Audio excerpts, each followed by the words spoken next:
Hey, Sonny. Hey, yo, man. How's it going? You good? So I don't know if but he has the link. So somebody's live? Oh, like. But like, I think it's pretty helpful for Rowan and Tebow and like people who aren't here to at least be. Right. In Where's Tebow? He's up at Just in some research Kamloops. project, yeah. Oh. He's doing some field. Oh, I field acquisition. see. So cool. Screen share.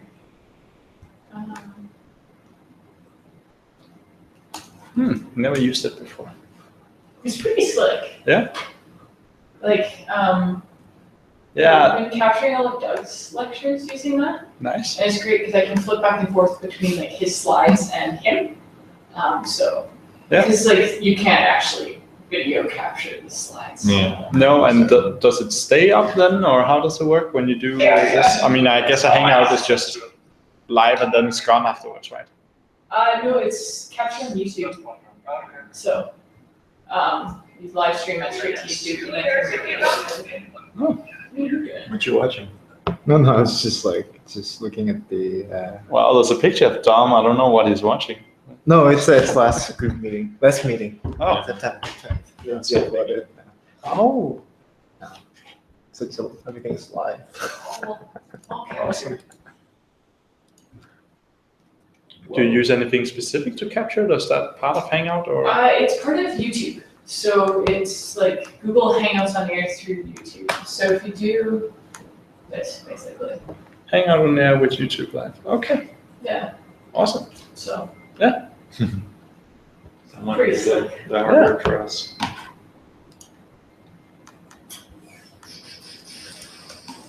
yeah, so I wanted to just maybe update you guys on like a few little things going on, and then show you briefly Geoanna for analytics, because I think that'll be super useful for EM Geosci and for SimPEG, sort of in between.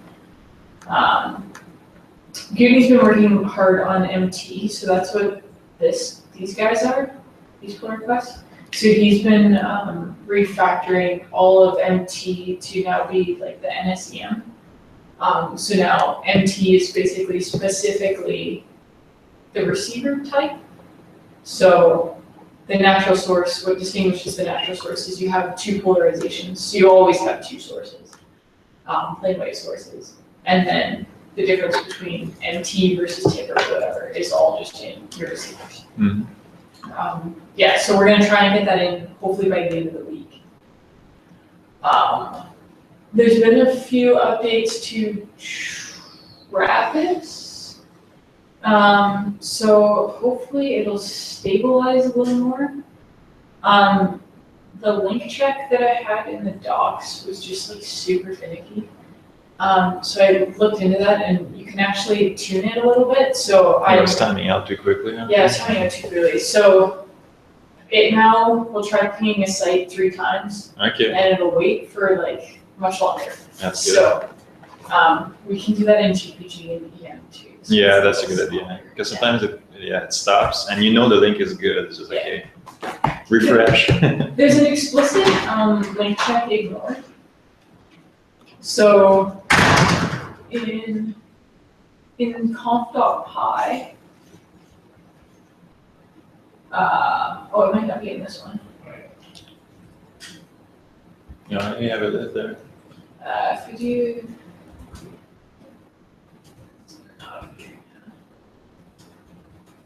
Kind of defeats the purpose removing those checks though, right? I mean, it's nice to make sure the links work. yeah. I mean, what I've done, I've added like the SimPEG paper there because sometimes the DOIs take a long time, but you know it's a kernel link, so like it shouldn't go down.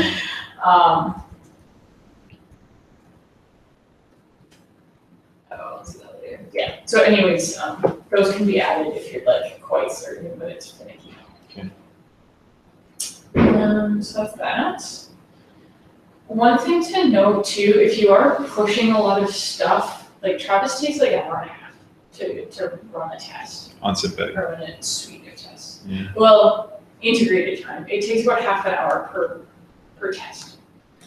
So if you are pushing, like, if you pushed, I don't know, 2-3 times to a branch, you can actually go and you can kill the tests. So, like, if I had pushed another one and both of these guys were spinning, you could actually come and cancel the build. It shouldn't let you cancel. You can cancel. I wouldn't cancel this one because I don't have anything else running, so I do actually want to check it, but it saves a bit of time. Because otherwise it would run on every push. It's not going to only take the last one. It will keep doing all the previous ones. Is that what you're saying? On every push. Oh yeah. Yeah. So if you're pushing often, which is fine, Yeah. it's going to try and run all of them. Oh, okay. That's good to know. Yeah. Yeah. So, and what we might do, and this is up for debate, is potentially only test Python 3.4, and that'll cut our testing time in half. Oh, yeah. And maybe only check 2.7 on like dev pull requests.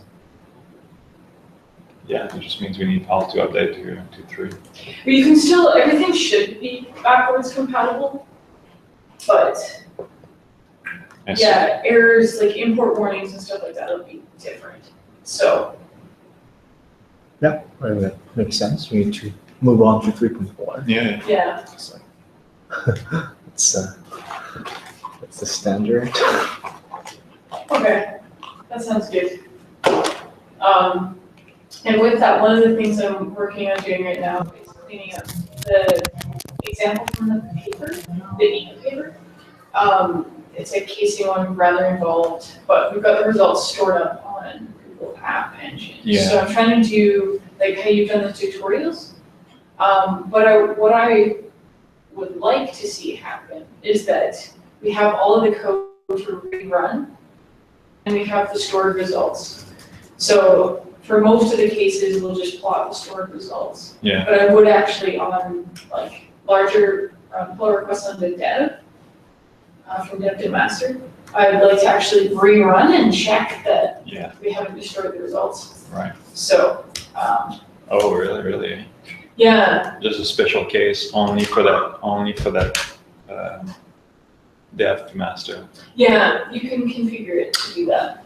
Like Which would be kind of nice. Like a cooking show. Yeah. I do it with you, but here's the pie. Exactly. Cool.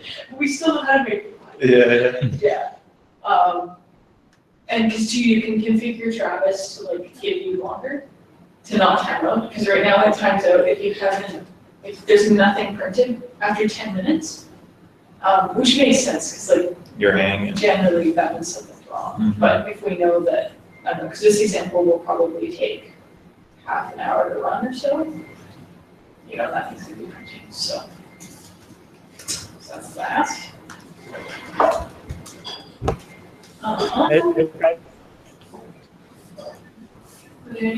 We're going to fix the 0, which is so great. What's that? I saw the so the 0 class is a clever class that we basically carry around an object that behaves like a 0 or like an identity, but you don't have to give it a size or anything like that. Okay. So what it is we've overwritten sort of some of the basic functions, like what it means to add and multiply and things like that. So I'll pull it up and show you.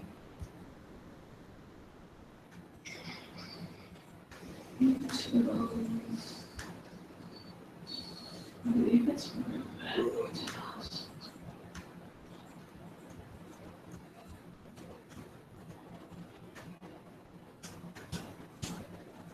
okay, so for instance, 0, now it is this was the fix.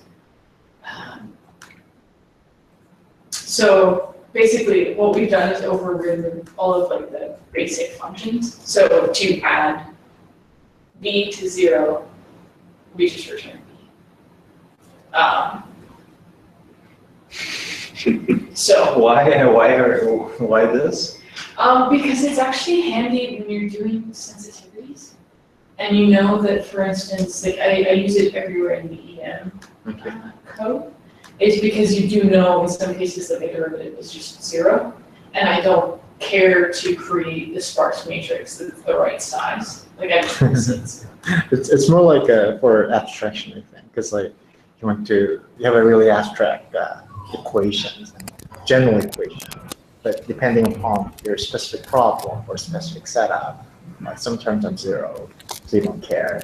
But like you still want to put that in, like, because like it's pretty. Then it's really similar to what you wrote, and then your code is really similar.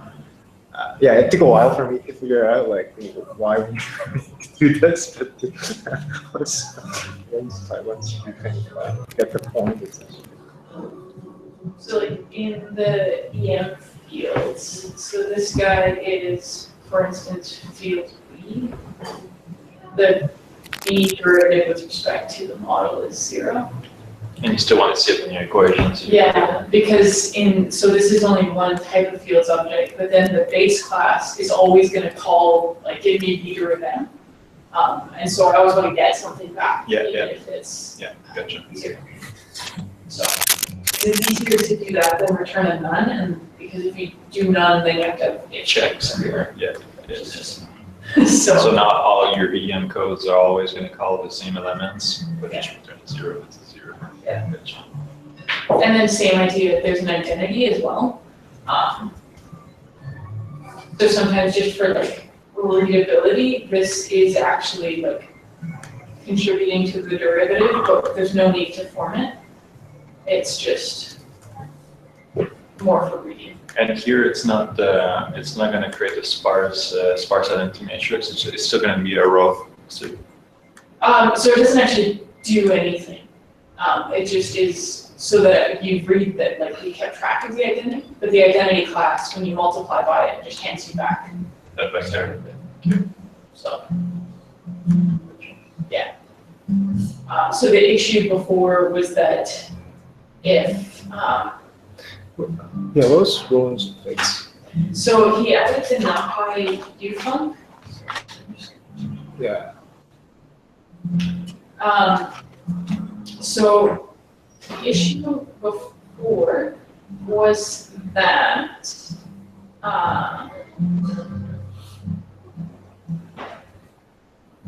it wasn't symmetric. So if you did 0 times b, that was a different size than b times 0. Oh, right.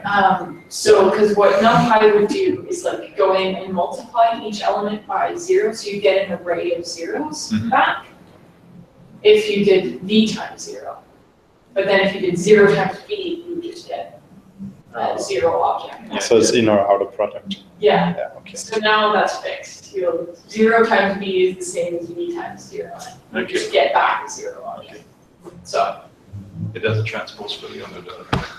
Yeah, so it's just like a silly fix, but it made it super annoying. So now it should be a lot more stable. So if you want to use 0, it's a lot easier.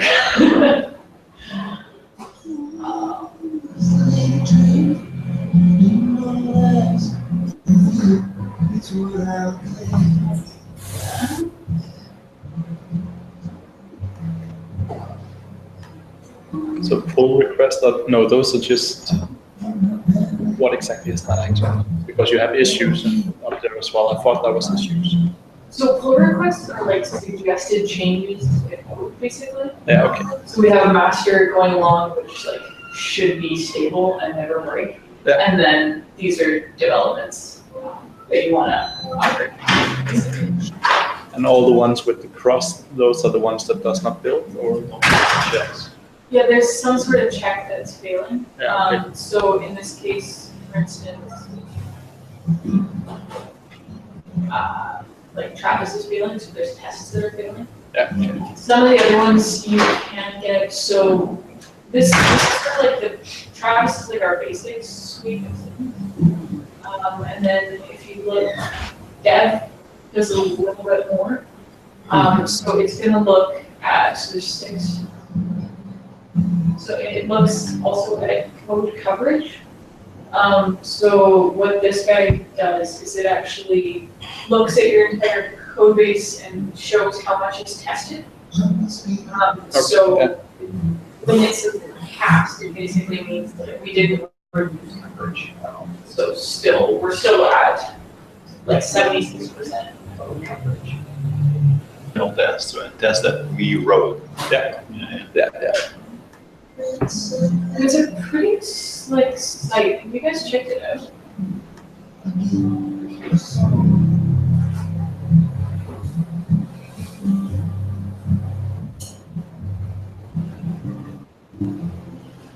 So this is actually, you can sort of interrogate this to look at coverage. I find this more. So you can go file by file and basically see what's covered versus what's not. And so if we pick, for instance, directives, so like different physical statements. Fair enough. Yeah. Yeah. Nice. Which is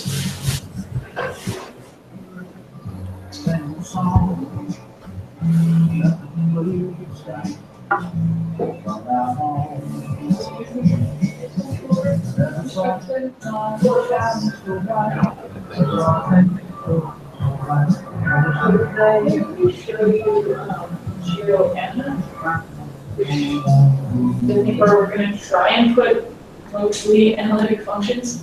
That's something we have to act on right away, but there's a few cool things that we're going to try and so Rowan wrote a nice issue on this, just like a bit of an overview of what he was thinking. So like just a better defined class structure for analytics, because right now there's sort of like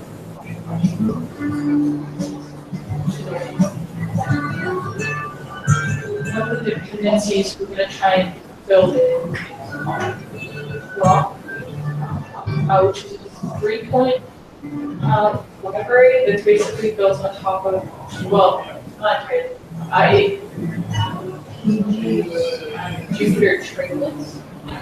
And so traitlets is actually what's used to build all the widgets. So what's cool about making that connection is that it's very, like it's trivial then to actually do just like make a widget with that. And so show you briefly like, because we're also going to try and update like the math class to use properties for that, but I'll show you.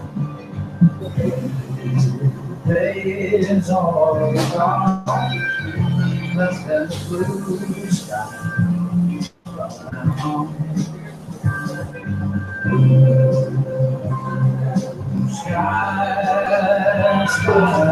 There's a couple examples in there right now. So this is one we've started working on. So this would be a properties class.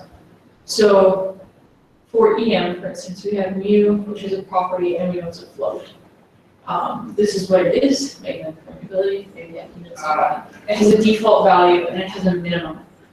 And so what's nice about this is then you can go in and call, like once you've set up your example, you can call it .validate, and it'll basically go in and before you do anything, check that your parameters are sane. So if you set mu to be negative, it would then error and say like, hey, mu can't be negative.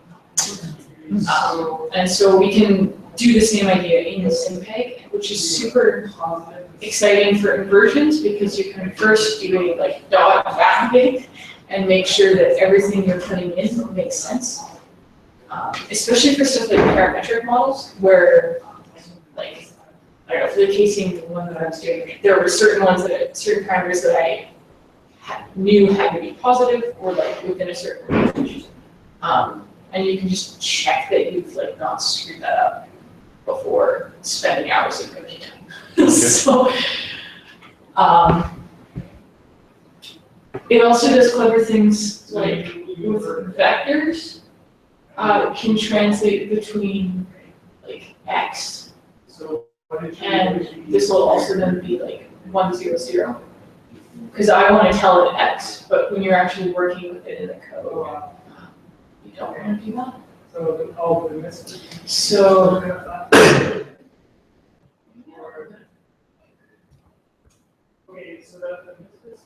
let's see if I actually. I was playing around with it a bit this weekend, so.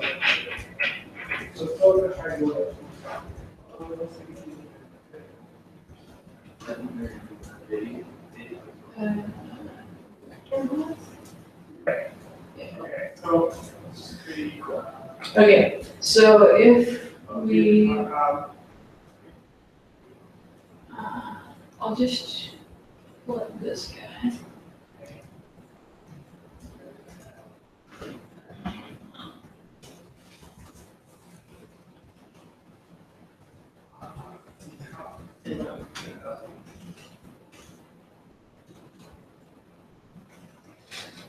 Just import it from Geo.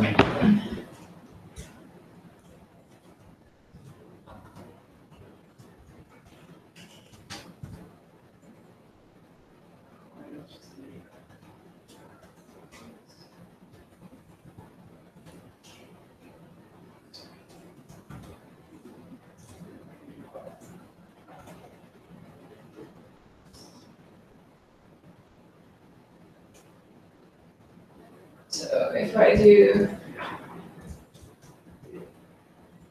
okay.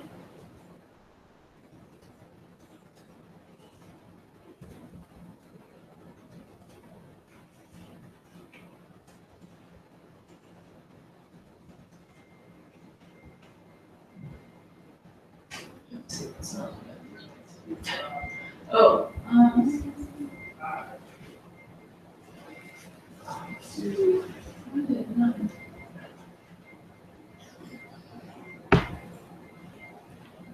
Ja, die is initiated, right? Met open close layer. that's what this should do.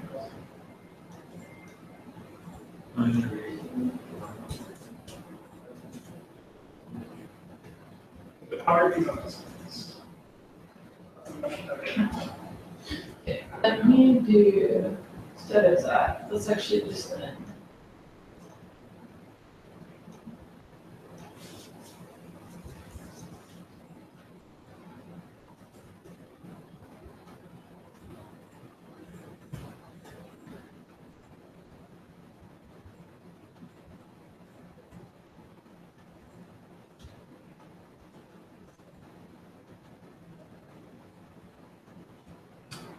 Okay, so if I do.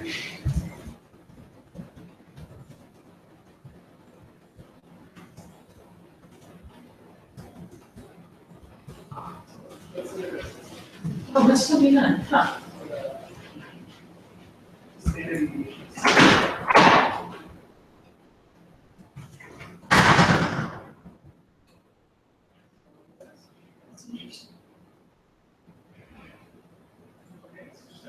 Yeah, I'm not entirely sure why that is, that's something I need to look into. But what I will show you instead then is like what the vector type behavior does. So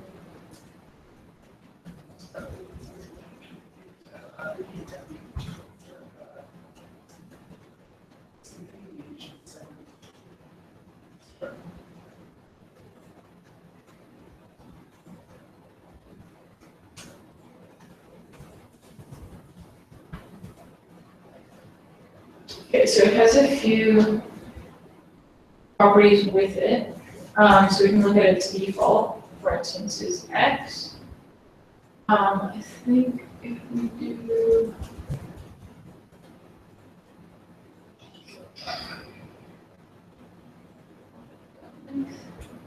So this dot validate goes in and it'll check that.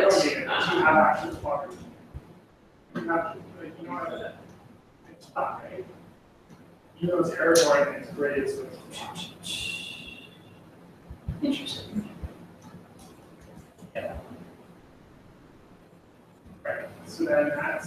up, and then if we look at the circle, we do that. You should put like Y then, I think. I think you actually have to.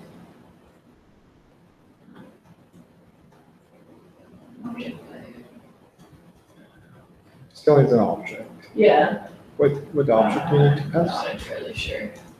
We can actually look at the tests.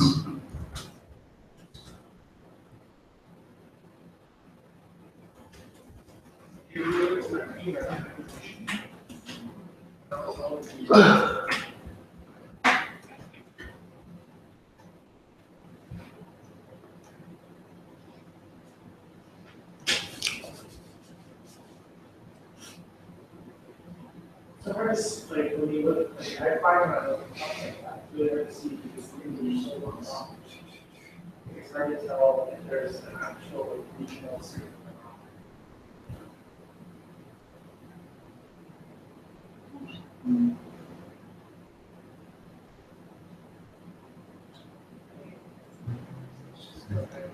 And if we just do, I think it's. Let's do this.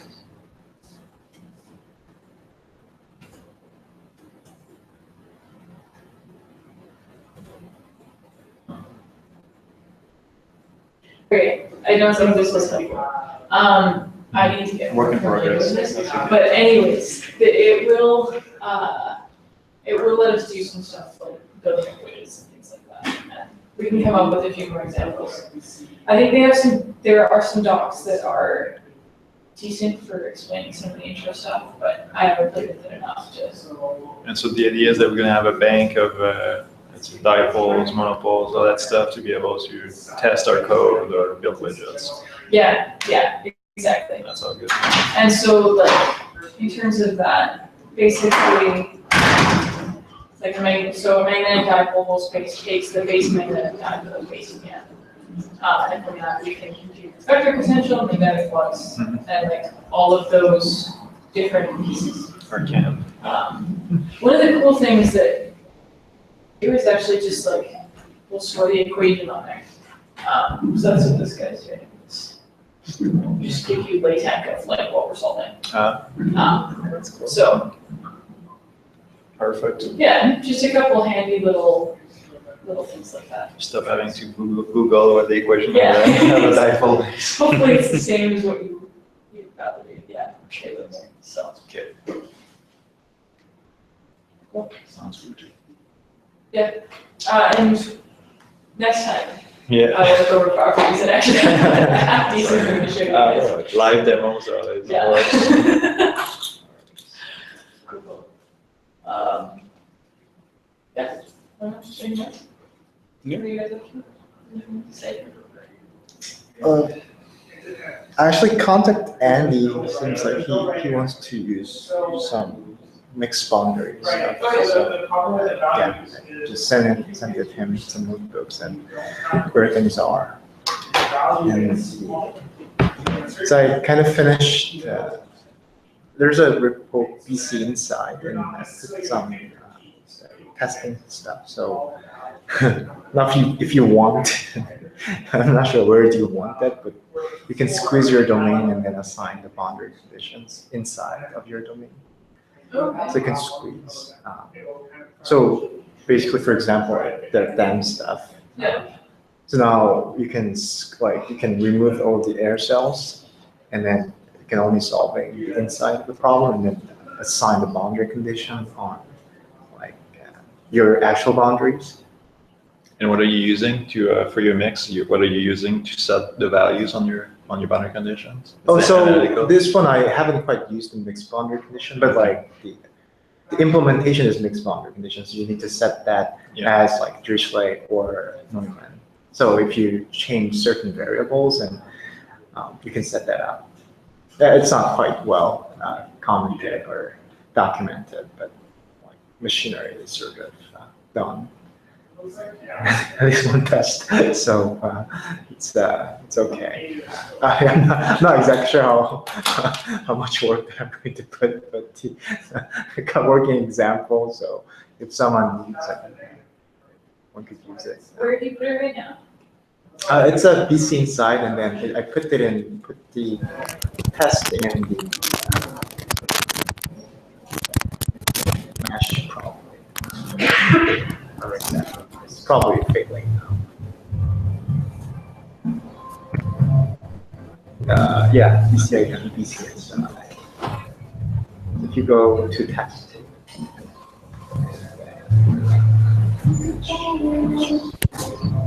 Yeah, so there's a couple. So test mixed boundary for some. So if you look at the code, and actually, kind of that's there needs some utilities. I actually haven't like put that in class, but you can put it in. But yeah, there is an example. You define one of the and then How do you apply that? yeah, basically if you have active cells, it's not quite like so say this one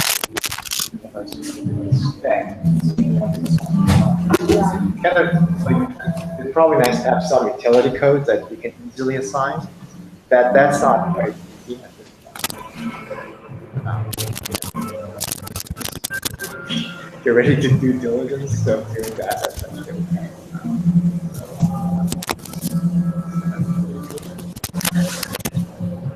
Yeah, so there's no way to want to figure out what it is. I have a bit of write-up. But yeah, it's tested, so.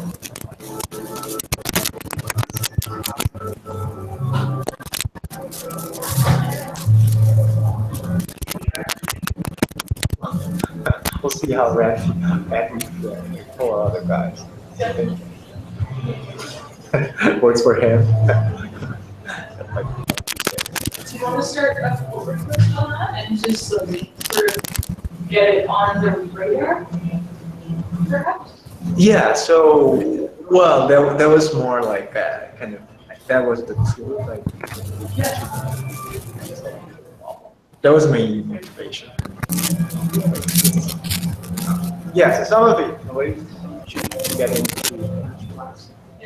And, yes, for example, like finding there's active cells.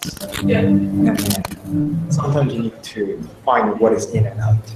Right, because there's some boundaries which is inside because it's a vector. You need to find what is in and out. Those are sort of the useful utilities. And possibly for inversions and stuff that might be useful. Because for example, I want to know where are the cases of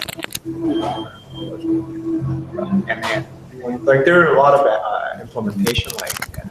Say, for smoothness, you can cut the smoothness of these boundaries, and then that actually like kind of cutting these two regions. And that's where how people started like they called it indefinite, which was I don't know. It's sort of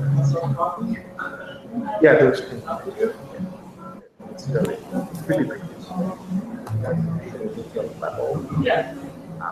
Yeah, so we haven't quite played with that.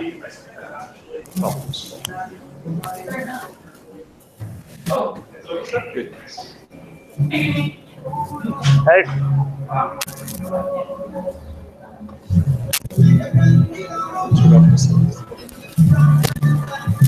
Can you hear me or?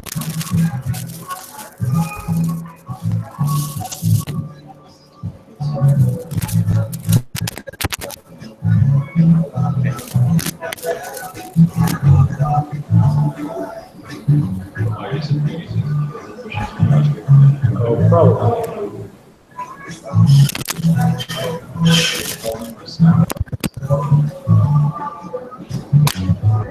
Speak.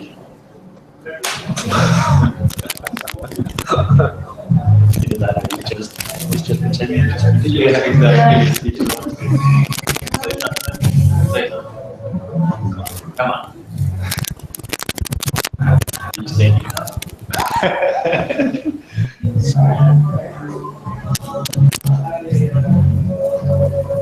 Tell us what you really think. Come on. Sorry? Hello. I can't hear you very well. I assume you're making fun. Well, it's my fault.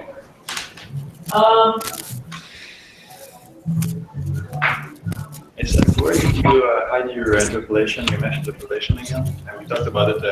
Oh, weeks ago. that's in the global problem. It's way behind. There's a branch called global problem. We can move into yeah, and then there's a mesh to mesh topo or something like that.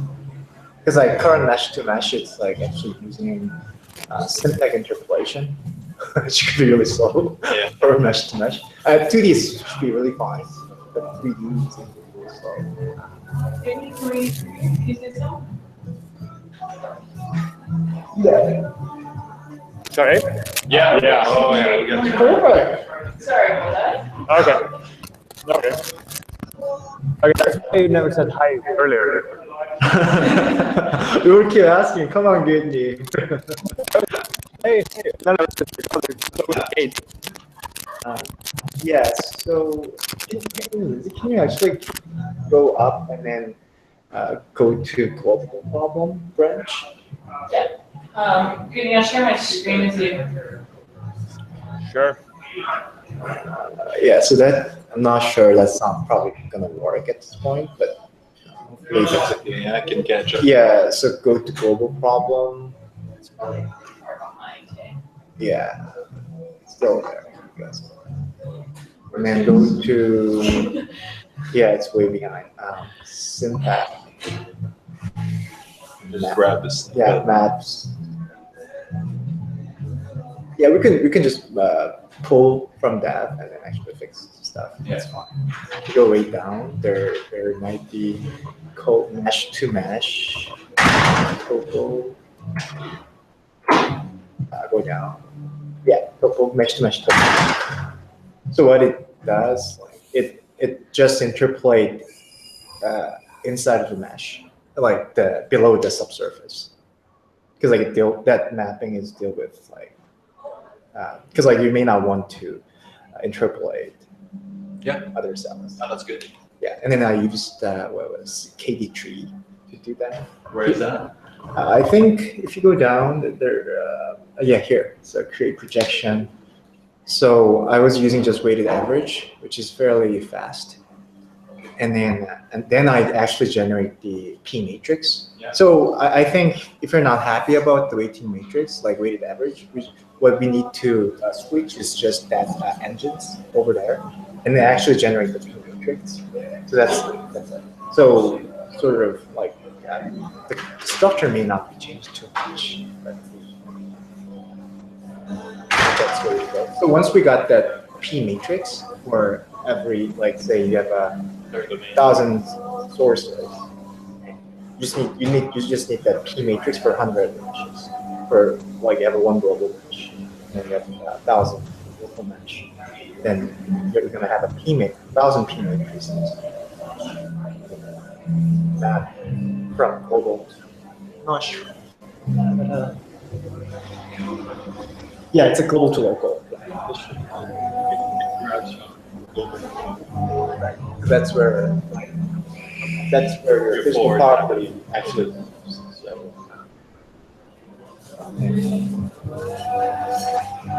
yeah, we were at one point we were pretty active on this, but yeah, if you want to implement that. I mean, the composition types of conversions, that's where we can start. And then Rowan made a global problem that up. Because like you have a sub problem, and then you still need a global problem handling, like because you need to grab all the JPEG and JTBAG in a sub problem. So you can have a bit of abstract JPEG which calls all the JPEG in the sub problem, and then just run like a loop for every translators where those subdomain. Okay. can talk about it later. Yeah, but yeah, That's good. that's better. I will. I might just work local now, and I will just. Just leave that apart. Yeah, I was about to say something playing music. Probably.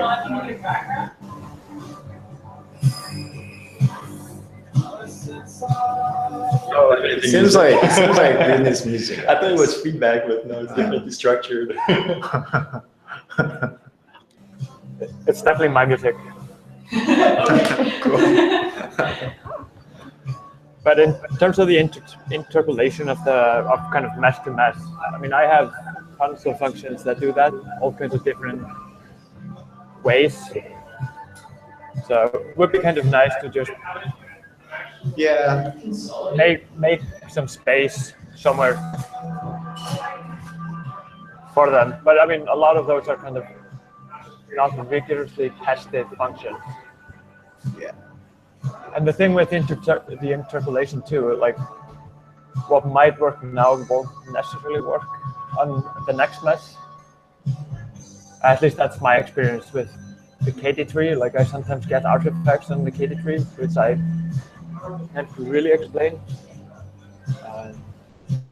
But the nice thing about the KD trees are they are like ridiculously speedy. Like that the order of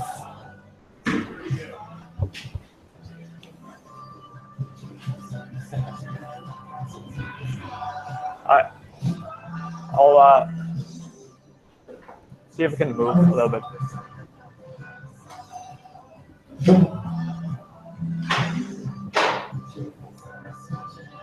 Okay. Yeah. Maybe just like speak vocal about what you're doing with interpolation, and then you can come in with stuff that's relevant. Okay. That's all right. Yeah, so as long as like we all know each other's doing, try not to replicate work, and we'll find an appropriate place for it at some point. No, that's okay. Yeah, that's good. Cool.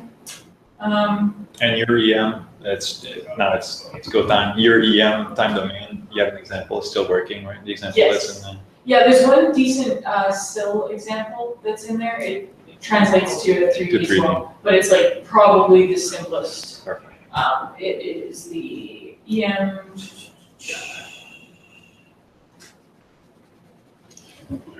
The still inversions one. Okay. This one does frequency and time. Nice. So Perfect. yeah. Yeah. AD. Okay. Perfect. Yeah. So the time domain. What are you looking to submit? Loop. Lulu? Okay. How do you define your? I'll look it up. So right now we have so time domain problem. Set up some times. Write those guys. Here I was using BZ receivers. Perfect. Actually, this will change. This should eventually go to rx.point. That's okay. But does it run with the current version of the code? Yeah, That runs? it's okay. Okay. And then you define a like that. Can you define a loop size or? Probably if it's not there, it's trivial to implement. So It's okay. We'll Yeah. use it like that. I'll just convert. No, I think it should be there. it should be there. I can't remember if it's. It's a circle. It's called circle loop. Well, it doesn't matter, right? As long as I convert my loop to a point dipole, it should be the same, right? Yeah, you just need to be. I don't know if you care about the It's synthetic. units, and you should be a little bit careful what you assume for loop size and stuff. Yeah, let's copy the simplest, like a VTM type of thing. Yeah. And do you have a step off? Just a step off with one? Sure. Perfect. So well, because we have stuff implemented for others, but it's not all that well. Sounds good. Step off works. And we load, and then you set up your survey. Yeah. Problem B is the only one that's like, it's the most mature. So, That's and okay. you can use that. Yeah. Because you're doing DBGT data? Yeah, can we? Yeah. Perfect. Yeah. So that would then just be, instead of a BZ receiver, you do easier. Sorry, where are you? Sorry. Instead of this guy, Okay. it would just be DB. Yeah, and then like synthetic data. So Perfect. And then you're doing the inversion of that. Yeah, that's good. I don't need to do the inversion. okay, Perfect. yeah. And then you choose a solver. Oh yeah, so you're doing LU here? That should be fine. That's small example. Like it's a 2D. No, but I wouldn't be able to do solver LU on mine for my problem. Can I switch? Yeah, sure. Use But- Paradiso. Yeah, because like I think I tested in window. That actually works pretty well. For what size problem did you have? You can run fairly big size. What is your RAM? 16? I know 8. 8. I think. I'm not sure. I haven't quite. For 4 problems, it should be fine. Yeah. Yeah, relatively big. Could probably like 60 cube. I've done like 40 to 50 cube Ah, reasonably on my machine. Okay. No problem. that should And be this is perfect. Does it take long, roughly? 40 to 50 cube will take a little bit. No, it's not. But like, it's not gonna take like an hour. No. It's gonna take like a couple minutes or something. A couple of minutes. Okay. That depends. Like depending on how many time channels you have. If you have 60 time channels, then 50 cube, it should be pretty fast. I'll try it. We'll see. Thanks. Well, thank you. Okay. Well, I think we lost Uni, but I'll get into that. We're done. Okay, sounds good. Wonderful. Okay. That's good. Right.